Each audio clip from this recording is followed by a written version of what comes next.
Welcome back to K&L Farms. Martin in the background. I'm Ken, that's Martin, and I'm going to show you here in a little bit, after I pet Martin a little bit, but I'll spin you a little bit, but I think you can actually see it in the frame. Chicken coop. Made the chicken coop. I put it up against the big barn because I needed water and power in the chicken coop for the winter time, and it's currently raining a little bit, but anyway, and you can see in the frame, this is the big shop. And I'm going to get out of the frame here in just a minute. I'll spin you a little bit and then I'll show you. Spin you a little bit, and I'm going to step over here between this breezeway I made. There's a water spigot right there in order to water the chickens and Martin to get. But you see the snow? See this snow?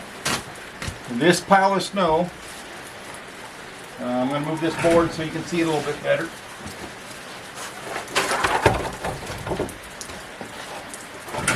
This pile of snow is about waist high.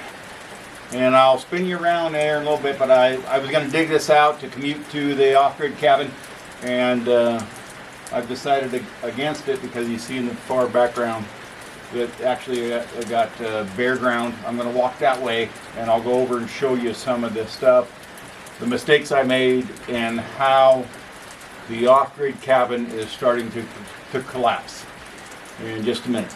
But also, later on in the video, I'm going to show you an image of what I'm explaining when I get to that point.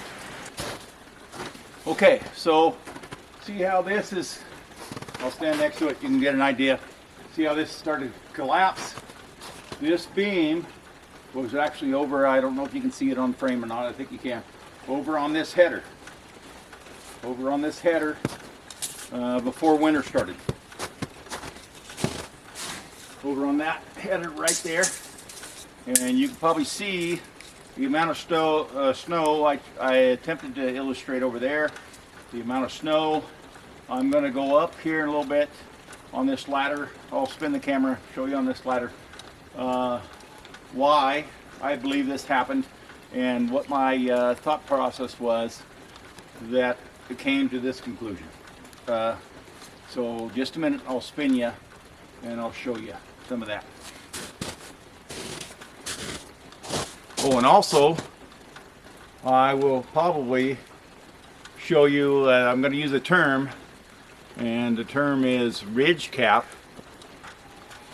That's the term I use, but in the illustration they use a different term. But anyway, that's what's going to happen. I'm going to try and show you that.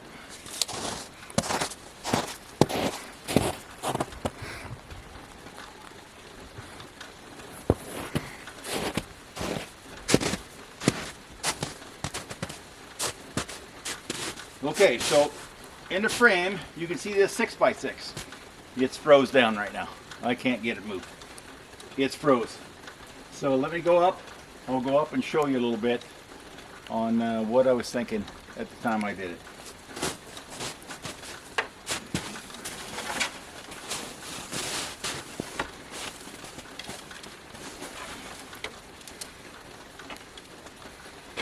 Okay, should be able to see me on frame.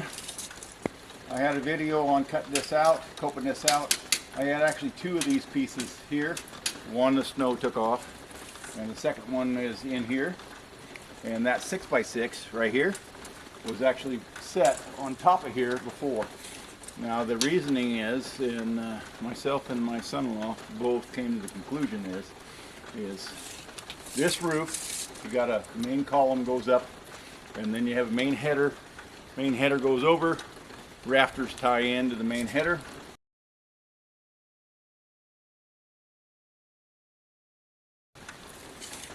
And what it was, and I don't know if I can even illustrate it now. It's about 4'6" tall. Main header goes in, and there's a roof. The roof here, the new roof, needs to tie into the existing roof. And I'll probably spin the camera so you can see it a little bit better.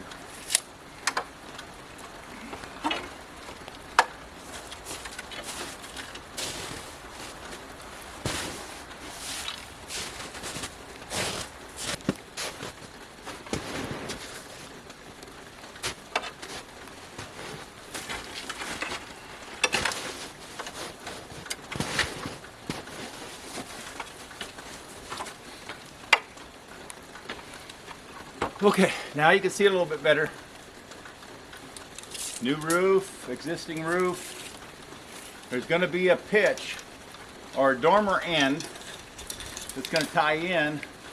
So all this tin needs to get cut out, and it needs to be, once the tin is gone, OSB goes down, and then the roof gets tied in.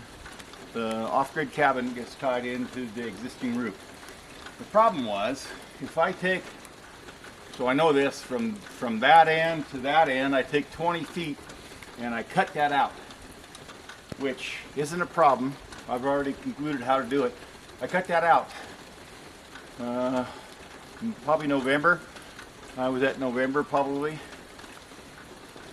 It's February now, and I thought, well, I'm not going to be able to cut that out, put sheeting down, OSB sheeting down, put some paper on top of it. It used to be felt paper. I don't know what they call it now, but it's a better product. Put paper down, and then set this rafter, a main header, which I was going to set, a main header, and then tie in all the rafters. I can't do that. I don't have time to do that. I can physically do it, but I don't have time to do that because snow's coming. Snow gets here. If you see right here in this hole, underneath there is actually the pre-existing, and that's a dry surface down there. Now this has gotten wet, but that's a dry surface. All of the inside of this shop is dry surface. And I couldn't get to put that back in prior to the snow coming. And once the snow starts where I'm at, the snow just keeps coming and coming, and I wouldn't have, this would have been open, and I would have destroyed the inside of this building. So in lieu of that, I thought that I could put a 6x6 up here. Over here, you've already seen it in the picture frame. I can tie that together a little bit, and then wait for this time of year, or maybe a little bit longer, and then I could put the main header on and carry on from there. Which the main header, when I put, I'll put a photograph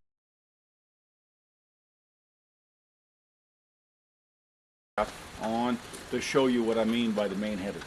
And so that's why when the snow came off up there on the top, primary roof, came off the primary roof, landed on the secondary roof, and then came off, took this 6x6 out, and took that out, which I'm, you've probably seen it, I'm standing on. Probably, well, you can see Martin probably in the caption a little bit on the bottom. See Martin compared to me? I don't know, 5 feet, probably 5 feet of snow. And when the snow raked off this roof, which this roof is designed to do, all of our roofs are designed to do, raked off, it took out that column, that header I had on, and then push those over. So later on, I'll probably work on that center column and all these columns, get them back flush or plumb, and then so that I can put the main header back on, but that'll become at a later date. Now I'm going to leave a couple videos on to show you how I got to this point, and I won't show you the decision process I made because that didn't happen until way late. This is the first video that shows you I made a mistake.